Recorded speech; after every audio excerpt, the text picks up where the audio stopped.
What's up, guys? F Focus, and of course, we back on some Tarkov. Now, I just want to talk to you guys a little bit about the patch, just to try and clear some things up, because I've had some questions on it, and I've been confused about it myself, and so has my buddy. So I went and did some research, and I came back, and I've gathered a little bit of information, and I want to share it with you guys.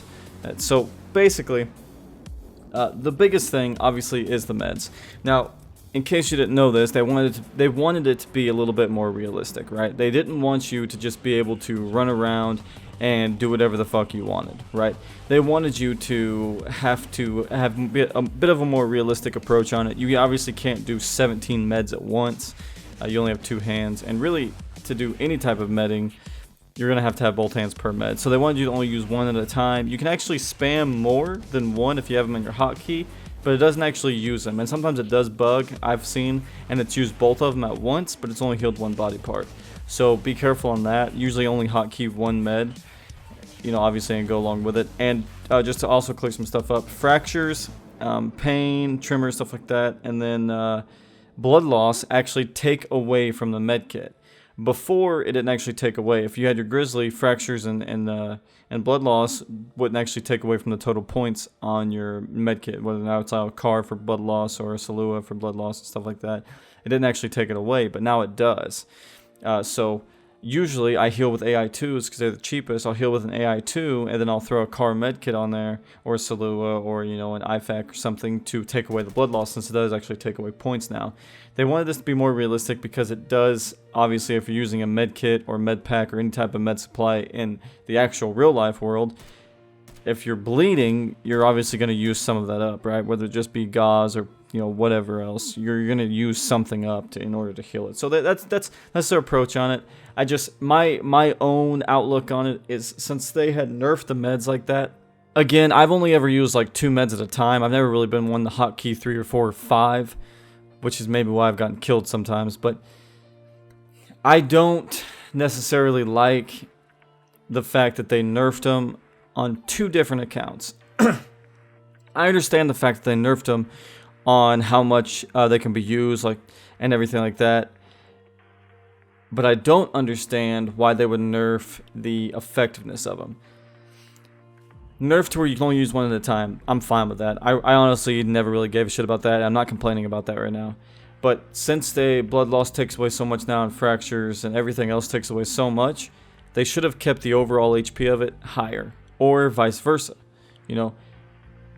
Keep them to where the fractures and blood loss doesn't use up any of it, but lower the total durability of it all. Anyway, let's get off of that. This is just a debate waiting to happen, and I'm not trying to get you guys stirred up, so let's just move on. The 2 new rifles, technically 3, but they're all different variants of them. The AKM. Now, the AKM has 2 different variants of it. The AKM, obviously, is the military version of it, because it can go single or semi-auto, or it can go full auto. Those are less common than the other 2. The most common is actually the AKM/VPO or Vepr KM VPO 136. That is the 7.62 round that is only single shot. It is the manufactured pedestrian or civilian version of the AKM. Those actually went into production, and then shortly after that went to production the AKM/VPO 209. Now, this one is the one I have a little bit of the problem with. It's a great gun, and if you notice, if you shoot the 2, they sound completely different.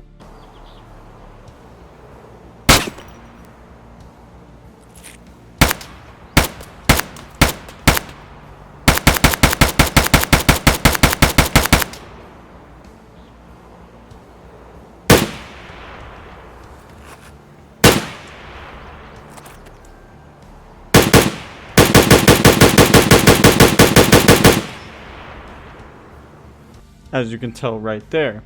The 209 has a much louder pop or a bang to it, and the 136 has a much more quieter, more of a sustained suppressed shot with just the unsuppressed barrel on it.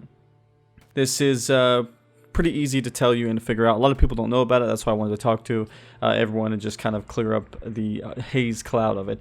Now, like I said, the 136 went to production first, and then shortly after that came the 209 version of the VPO, and this is a smoothbore rifle. The 136 is a rifled barrel that shoots a 7.62, and the 209 is a smoothbore barrel, meaning it has no rifling on it, in case you didn't know that, and it shoots a 3.66 round, or essentially a shotgun round. That's why it has so much pop to it. In the real life situation and scenario of the gun, that you take it out into close quarter combat and you can shoot a shotgun shell out of it. I mean, you can load one of these cases to shoot pellets. The effective range is anywhere from 100 to 200 meters roughly. It can obviously go further than that, but that is the effective range that you can classify it as. In Tarkov, you can actually shoot it quite far, so there's really no downside or disadvantage to it. It is a little less accurate than the 136, so keep that in mind, and it's much louder. But other than that, you can pretty much take it out in almost every scenario. So far, I've missed some shots, just like I've missed in 136 shots, but it seems to be fairly accurate compared to the real life version, so really no difference there. Maybe they'll change it sometime in the future and make it more of a short range rifle, but that's it as far as they go. Now, the next big thing are the new maps, right? Or not the new maps, but the new players on your maps. So factory went back to, it used to be 3 to 6, and now it's 4 to 6. It used to be 3 to 7 or 4 to 7 there for a little bit, but they backed that last person off, unless this is just a visual bug. But right here it says that it's only 4 to 6. And then of course customs is 4 to 8. It went up, but then it went back down, I'm pretty sure. And then woods 5 to 9, and shoreline is back up to 7 to 12. I like that they're adding more. I really do, but they've changed it a little bit in the past few days since the patch has been out, so I'm not really sure what's going to happen with that. I'm assuming that they're going to come back out and change some numbers again, but I'm not too sure on that. I guess we'll just have to wait and see. But that's it, guys. That's all I want to talk about. That's the whole video. That's it. That's everything, okay? That's it, man. That's all of it. Other than a couple things. There's one big thing that I want to talk to you guys about. Okay, and I don't even want to talk to you about it. I really want to ask your opinion on it. I want to know what you guys think about this. Okay, now the biggest thing that I've seen people have problems with, and this is all over Facebook and all over their forums and everywhere I look, this is the huge problem that people are having with Tarkov. But before I get into that, just to tell you guys, obviously Devil Dog plays this, Cotton plays this, Deadly Slob plays this, and they're pretty big, but they're not huge YouTubers, right? Or streamers or what have you. But Shroud played this, and that just blew everything up. When Shroud played this, everybody wanted to play it. That's why you've got your non-experienced, really shitty players in this game. They got your Shroud fans. I don't have a problem with Shroud. I like Shroud. He's a good player. He's a good Battlegrounds player. He's a good Counter-Strike player and everything. He doesn't quite cut it in Tarkov. He's good, but I don't see him playing this game for a while. But he did bring us a fan base, some fresh meat that we can just go out and slaughter. So I just wanted to say that. Have fun. Everybody who's a Tarkov veteran who's been loving to play this game for a while, like myself, we love all this fresh meat. Let's get some likes down there just for that, for all the fresh meat. But the next thing I want to talk to you guys about, Tarkov's all about realism. Okay, they just nerfed all the meds to make them more realistic. You can't just run around and heal, and just pop around, because it started to feel more like Call of Duty, right? That type of, genre of game. It wasn't the more realistic shooter that we all loved and were used to. And then they made it more realistic, and then for Halloween they came out with something else. They came out with the pumpkin helmet. Now, if you look at it, it is a armor class of 3. The Kiver is an armor class of, does anybody know?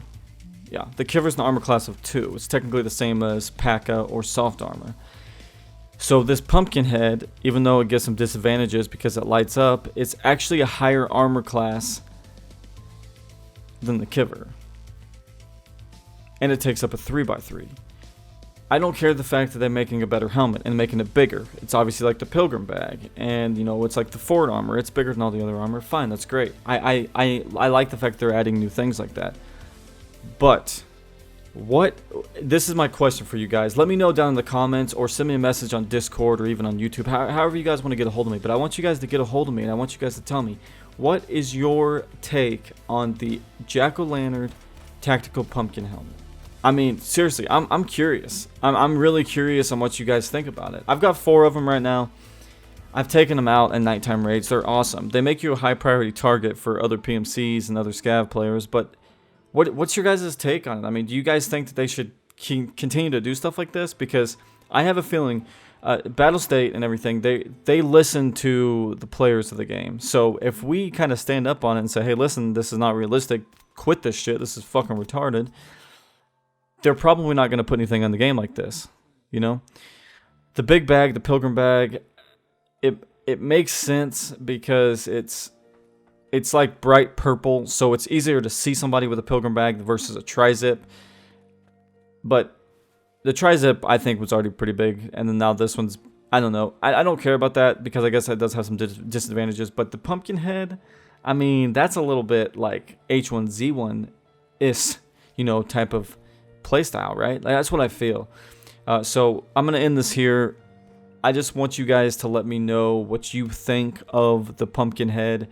Sorry this really isn't that, you know, nice of a video. It's kind of a shit video. I just really wanted to get your guys' take on it. Hopefully I could clear some stuff up with the different variants of the AKM or the Vepr. Other than that, though, that's it, guys. Remember, hit that like button, especially for all those fresh meats that we've been killing. I know you guys have been loving that, so hit that like button for that. Subscribe, share if you want to, and as always, enjoy.